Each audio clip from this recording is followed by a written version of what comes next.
Cosmopolite, colorée, bruyante et chaotique, Mexico City, la capitale du Mexique, compte plus de 20 millions d'habitants. Construite par les conquistadors espagnols sur les ruines de l'ancienne cité aztèque Tenochtitlan, elle a gardé de nombreuses traces de ces 2 siècles de passé colonial.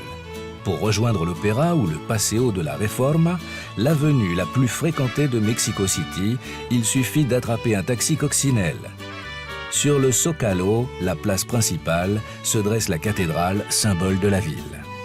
Plus calme, le quartier Polanco, près de l'ambassade de France, regorge de petits bars et de restaurants de charme.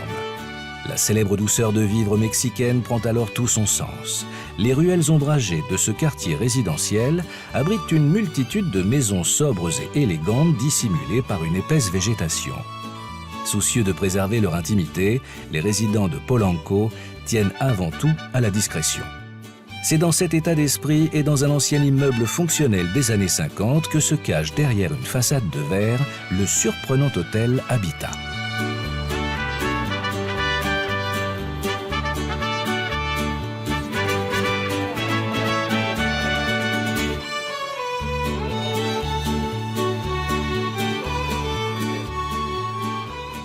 L'idée qui sous-tend cet hôtel, c'est de rester un peu caché, en retrait de la ville.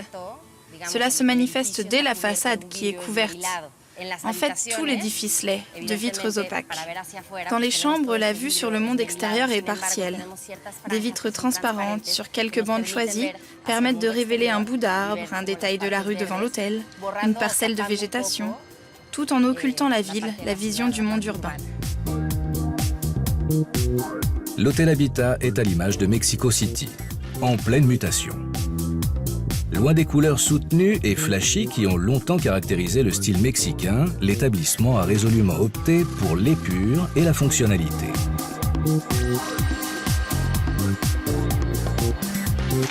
Le cabinet Ten Architectos, réputé dans le pays, s'est vu confier la tâche de réhabiliter ce bâtiment de 7 étages et d'y faire tenir 36 chambres et suites.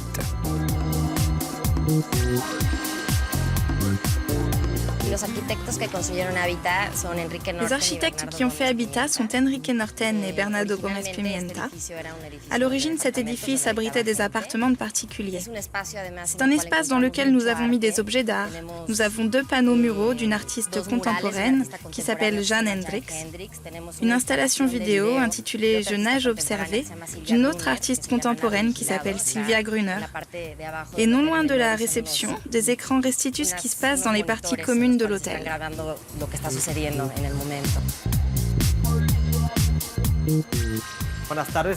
Nous sommes ici à l'hôtel Habitat qui compte 36 chambres et quelques œuvres d'art.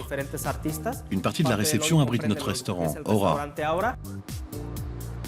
De ce côté-ci, vous avez la réception qui est assez lumineuse grâce aux éclairages internes. Continuons par ici, s'il vous plaît. Nous avons ici ce que nous appelons la salle de lecture, dans laquelle nous avons toujours à disposition des livres d'art moderne et de design, tandis que sur les murs sont régulièrement accrochées des expositions temporaires, comme celle-ci de Thomas Demond. Cette exposition est intitulée L'œuvre noire.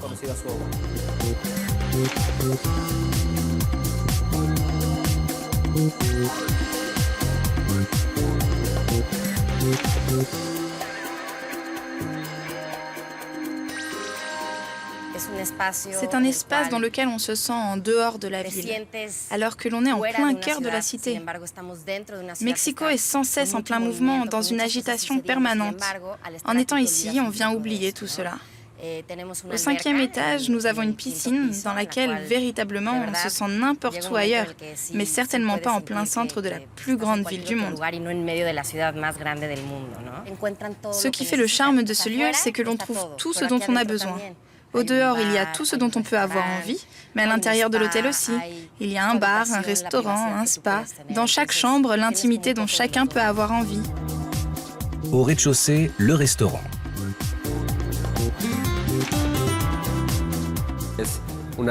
C'est une cuisine globale qui a emprunté un peu à toutes les cuisines et à toutes les saveurs de la planète, dans laquelle on rencontre un mélange de saveurs qui viennent du monde entier. Je puise dans les recettes, les ingrédients et les techniques, et je les adapte au concept minimaliste qui est la philosophie de l'hôtel dans son ensemble. Les plats sont minimalistes, design, avec des petites portions, mais pas si congrus que ça. Les estomacs européens les plus sensibles retrouvent sur la carte les grands classiques de la cuisine du vieux continent, en particulier quelques recettes italiennes. Les plus aventureux pourront essayer la fondue au camembert, les nouilles mexicaines, la soupe de tortillas ou encore les tacos aux crevettes.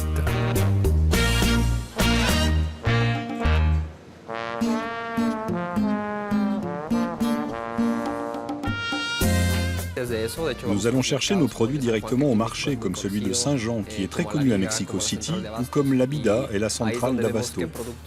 Là, nous choisissons les produits de saison et ceux qui seront les plus adaptés à la cuisine que nous souhaitons créer à l'hôtel, en tenant compte du rapport qualité-prix.